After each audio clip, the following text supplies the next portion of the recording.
Hello दोस्तों, Bihari sir YouTube channel में आप सभी का एक बार फिर से स्वागत है। और आज हम लोग सिंधु घाटी सभ्यता के बारे में जानने वाले हैं। तो सिंधु घाटी सभ्यता जो थी, ये पूरे विश्व की सबसे पहली नगरीय सभ्यता थी। सिंधु घाटी सभ्यता जो थी पूरे विश्व की सबसे पहली नगरीय सभ्यता थी और पूरे भारत में भी सबसे पहली नगरीय सभ्यता जो थी वो सिंधु घाटी सभ्यता थी। और यह सभ्यता बहुत ही इंपॉर्टेंट है, यहाँ से बहुत बार प्रश्न पूछे जाते हैं, है ना। तो सिंधु सभ्यता जो थी इसको आद ऐतिहासिक या प्रागैतिहासिक कांस्ययुगीन सभ्यता कहा जाता है। ठीक है, इसको आद ऐतिहासिक सभ्यता भी कहते हैं। क्या कहते हैं? आद ऐतिहासिक, आद ऐतिहासिक। ठीक है, आद ऐतिहासिक एवं कांस्ययुगीन सभ्यता थी। कैसी सभ्यता थी? आद ऐतिहासिक एवं कांस्ययुगीन सभ्यता थी और नगरीय सभ्यता थी। कैसी सभ्यता थी? नगरीय सभ्यता। नगरीय सभ्यता यानी कि यहाँ पे नगर थी। ठीक है, तो सिंधु सभ्यता जो थी कांस्ययुगीन और नगरीय सभ्यता भी थी, है ना। इसका जो काल निर्धारण है, यह काल निर्धारण रेडियो कार्बन 14 पद्धति, ठीक है, रेडियो कार्बन 14 पद्धति के द्वारा सिंधु सभ्यता का काल निर्धारण किया गया। और इसका काल जो है वो बताया जाता है, ठीक है, 2350 ईसा पूर्व से लेकर के 1750 ईसा पूर्व, यानी सिंधु सभ्यता का जो क्लाइमेक्स का समय था वो 2350 से लेकर के 1750 ईसा पूर्व मानी जाती है ना। तो कार्बन 14 पद्धति के द्वारा हम लोग जो जीवाश्म होते हैं उन जीवाश्म के आयु का पता करते हैं और यूरेनियम डेटिंग होता है। ठीक है, तो यूरेनियम डेटिंग के द्वारा जो भी चट्टान वगैरह होते हैं, है ना, जो अजैव होते हैं, ठीक है, उनकी आयु का पता लगाया जाता है, चट्टान वगैरह का। ठीक है, एक बार प्रश्न पूछा जा चुका है कि चंद्रमा पर से लाए गए चट्टानों का जो है आयु का निर्धारण किस प्रकार से किया जाएगा? तो यूरेनियम डेटिंग विधि से किया जाएगा। कैसे किया जाएगा? यूरेनियम डेटिंग विधि से। और जो जीवाश्म होंगे उसका निर्धारण रेडियो कार्बन 14 पद्धति के द्वारा किया जाता है। ठीक है, तो सिंधु सभ्यता का जो काल है वो माना जाता है 2350 से 1750 ईसा पूर्व। ठीक है, और यहाँ के जो निवासी थे वो द्रविड़ और भूमध्य सागरीय प्रजाति के थे। कैसे थे? सिंधु सभ्यता के जो निवासी थे वो भूमध्य सागरीय, है ना, वो भूमध्य सागरीय और द्रविड़ थे। क्या थे? द्रविड़।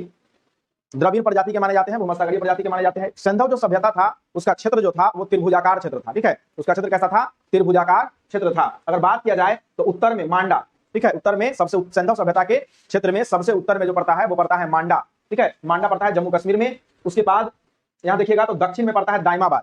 सबसे दक्षिण में कौन पड़ता है? दाइमाबाद। दाइमाबाद पड़ता है महाराष्ट्र में। कहाँ पड़ता है? महाराष्ट्र में। ठीक है, और पूरब में अगर बात किया जाए तो पूरब में पड़ता है आलमगीरपुर, यूपी में पड़ता है। कहाँ पड़ता है? यूपी में। आलमगीरपुर यूपी मेरठ में पड़ता है। पश्चिम की अगर बात किया जाए तो सुतकांगेडोर, है ना, सुतकांगेडोर है और ये पड़ता है बलूचिस्तान में। ठीक है, यहाँ पे बलूच लोग पाए जाते हैं और यही के थे आपके सीमांत गांधी, है ना, जिनको फ्रंटियर गांधी भी कहा जाता है। तो चूंकि वो भारत का फ्रंट पड़ता था तो जो भी आंदोलन गांधी जी इधर भारत में लेकर के खड़े होते थे उन आंदोलन को जो खान अब्दुल गफ्फार खान थे वो भी उस क्षेत्र में, उस फ्रंट एरिया में जो है उसको लेकर के शुरू हो जाते थे। इसलिए खान अब्दुल गफ्फार खान को फ्रंटियर गांधी या सीमांत गांधी के नाम से जाना जाता है। ठीक ना, तो यहाँ से पूछता है। और ये सीमांत गांधी जो थे, खान अब्दुल गफ्फार खान, ये बलूचिस्तान के थे। कहाँ के थे? बलूचिस्तान के थे। ठीक है, सिंधु सभ्यता का जो सबसे बड़ा नगर था वो था मोहनजोदड़ो। कौन था? मोहनजोदड़ो। सिंधु सभ्यता का सबसे बड़ा नगर था मोहनजोदड़ो। और भारत में अगर बात किया जाए तो भारत में जो सबसे बड़ा स्थल है सिंधु सभ्यता का वो है राखी गढ़ी। कौन है? राखी गढ़ी। और राखी गढ़ी पड़ता है घग्गर नदी पर। कहां पड़ता है? घग्गर नदी पर। ठीक है, घग्गर नदी पर पड़ता है हरियाणा के हिसार जिला में, है ना, हरियाणा के हिसार जिला में। ठीक है, अगर बात किया जाए नगर की तो सिंधु सभ्यता में जो नगर थी वो नगर कौन थी? ठीक है, तो सिंधु सभ्यता में नगर थी एक मोहनजोदड़ो। तो हम लोग एक एक करके नगर की चर्चा करेंगे। तो आज हम लोग मोहनजोदड़ो की चर्चा कर रहे हैं। तो मोहनजोदड़ो से प्रश्न जो आता है कि क्या आता है? तो मोहनजोदड़ो जो है ये सिंधु नदी पर जो है सिंध प्रांत के लड़काना जिला में पड़ता है। कहां पड़ता है? सिंध प्रांत के लड़काना जिला में, है ना। मोहनजोदड़ो कहां पड़ता है? सिंध प्रांत के लड़काना जिला में। और सबसे महत्वपूर्ण प्रश्न यहां से आते हैं, मोहनजोदड़ो को मृतकों का टीला कहा जाता है। क्या कहा जाता है? मृतकों का टीला कहा जाता है, क्योंकि यहां से बहुत सारे मुर्दा वगैरह जो है सो मिले हैं, इसलिए इनको मृतकों का टीला कहा जाता है। और इसको सिंध का बाग भी कहा जाता है। मोहनजोदड़ो क्या कहा जाता है? सिंध का बाग के नाम से भी जाना जाता है। उसके बाद सिंधु घाटी सभ्यता का जो सबसे बड़ा स्थल है ना, सिंधु घाटी सभ्यता का सबसे बड़ा स्थल जो था मोहनजोदड़ो था। कौन था? मोहनजोदड़ो था। और मोहनजोदड़ो से क्या मिला है? एक मुहर मिला है। उस मुहर पर पुरुष देवता का जो है सो चित्र मिला है। और उस पुरुष देवता को 3 गो सिंह था। 3 गो क्या था? सिंह था।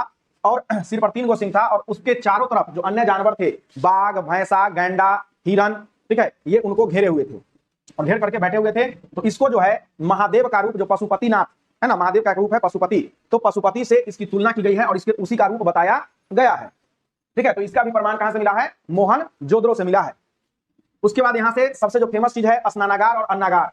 तो यहां से स्नानागार का भी प्रमाण मिला है कि यहाँ के लोग जो थे वो नहाने के लिए, है ना, स्नानागार का भी इस्तेमाल करते थे कभी कभी।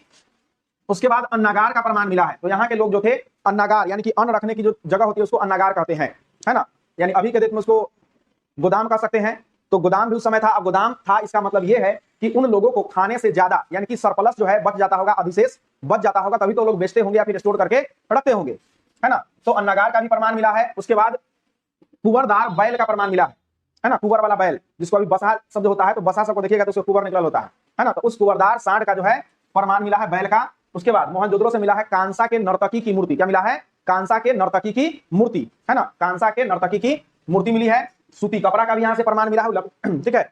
उसके बाद पश्चिमी भाग को, मोहनजोदड़ो का जो पश्चिमी भाग है उसको स्तूप टीला कहा जाता है। क्या कहा जाता है? स्तूप टीला कहा जाता है। इसका निर्माण कुषाण शासकों ने किया था, ठीक है। कौन किया था? कुषाण शासकों ने किया था। और मोहनजोदड़ो से है किसी भी प्रकार के कब्रिस्तान का प्रमाण नहीं मिला है। मोहनजोदड़ो से किसी भी प्रकार के कब्रिस्तान का प्रमाण नहीं मिला है, ठीक है। तो अगर आप लोगों को वीडियो पसंद आएगा तो लाइक, शेयर और सब्सक्राइब करिएगा, ठीक है। और अपने साथियों को भी आगे बढ़ाइएगा। हम इसी प्रकार से और भी नए नए वीडियो लाते रहेंगे, नया नया टॉपिक पे। धन्यवाद।